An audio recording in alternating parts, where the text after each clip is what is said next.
तुषार, तुम यहाँ क्या कर रहे हो? तुम्हारा दिमाग खराब हो गया? ये क्या कर रहे हो तुम? तमाची, आप मेरी बेटी को क्यों मार रहे हो? అల్లుడు గారు, మీరు నా కూతురిని ఎందుకు కొడుతున్నారు? అల్లుడు గారు, నేను మిమ్మల్ని ఏదో అడుగుతున్నాను. మీరు నా కూతురిని ఎందుకు కొడుతున్నారు? అప్పుడు అమ్మాయి అన్న కూడా ఇలా అంటున్నాడు. బావగారు, మేము మిమ్మల్ని గౌరవిస్తాము, కాని దాని అర్థం మీరు మా ఇంట్లోకి వచ్చి మా కళ్లముందే నా చెల్లెలిని కొడతారని కాదు. అప్పుడు చెల్లెలు ఏడుస్తూ నిలబడి ఇలా అంటుంది. చూడు మమ్మీ, ఈయన ఇంట్లో కూడా నా పట్ల ఇలాగే ప్రవర్తిస్తారు, నాపై చేయి చేసుకుంటారు. ఈరోజు మీ అందరి ముందు కూడా నన్ను ఇలాగే కొట్టారు. అప్పుడు ఆ అబ్బాయి ఇలా అంటున్నాడు. దీనికంటే ముందు నేను ఎప్పుడైనా ఇలా చేశానా? అమ్మాయి జుట్టు పట్టుకుంటాడు.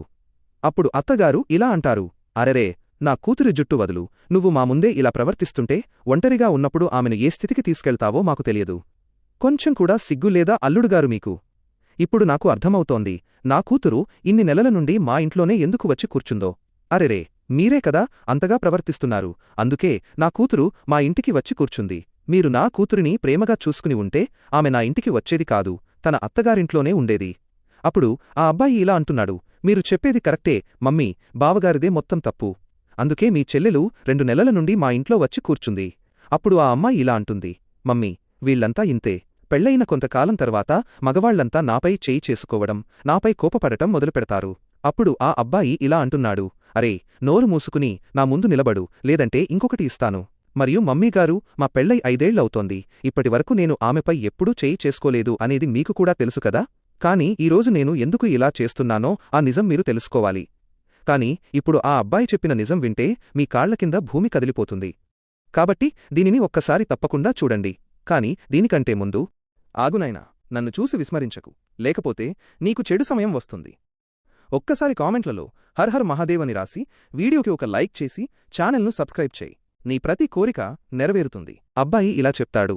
మమ్మీ, ఈరోజు నేను ఆమెతో ఏదైతే చేశానో సరిగ్గా ఇదే పని ఈమె మా అమ్మతో చేసి వచ్చింది. కాబట్టి ఈమెకు బుద్ధి చెప్పడానికే నేను మీ అందరి ముందు ఈమెతో ఇలా ప్రవర్తించాను. తద్వారా ఈమె అసలు రూపం మీ అందరి ముందుకు వస్తుంది. మా అమ్మ తప్పేముంది? ఈమెను ఎప్పుడూ తన కోడలిలా అనుకోలేదు, ఎప్పుడూ తన కూతురిలాగే భావించింది, అంత ప్రేమను ఇచ్చింది. కాని ఈమె మా అమ్మతో చాలా ఘోరంగా ప్రవర్తించింది. అప్పుడు మళ్ళీ అమ్మాయి ఇలా అంటుంది. నేను ఇందులో తప్పేం చేశాను? నేను పార్టీకి వెళ్లాల్సి వచ్చింది, ఆమె నన్ను ఆపుతోంది. అరే, నన్ను ఆపడానికి ఆమె ఎవరు? ఇదంతా విన్న తర్వాత ఆ అత్తగారు తన కూతురికి గట్టిగా ఒక చెంపదెబ్బ కొట్టి ఇలా అంటారు.